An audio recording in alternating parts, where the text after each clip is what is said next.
অনেকেই আছে নিজের বিউটি সিক্রেটটা কিন্তু বলে না, কিন্তু আমার মনে হয় আমি যেটা লাগিয়ে উপকার পাই সেটা কেন না সবাইকে শেয়ার করি। আমি একটু কফি নিলাম, এটা উইকলি একদিন করতে পারো, যত ট্যান থাকে ফেসের মধ্যে চলে যায় আর খুব গ্লো করে ফেসটা। একটু বেসন নিলাম। আমি বাবা ওসব লুকাই টুকাই না, আমি কি লাগাই কেন তোমাকে বলবো। আমার ওসব নেই, আমার মনে হয় আমি উপকার পেয়েছি তো সবাই কেন সেটা ইউজ করবে না। একটু মধু দিলাম, একটু দুধ দিলাম, দুধের শটটাও দিয়ে দিলাম। যদি এটা ঠান্ডা হতো ভালো হতো, আমার একটু গরম গরম ছিল। ফির তারপরে আবার কি মিক্স মিক্স মিক্স।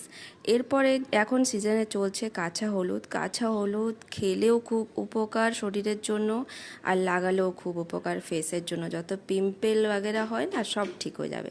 বাস হলুদটা গ্রেট করে ওটার রসটা দিয়ে দিলাম, তারপরে লাগিয়ে রাখলাম। 10 মিনিট লাগিয়ে রেখে ওটা যখন একটু শুকাবে হালকা হাতে মাসাজ করে ভালো করে ধুয়ে নেবে।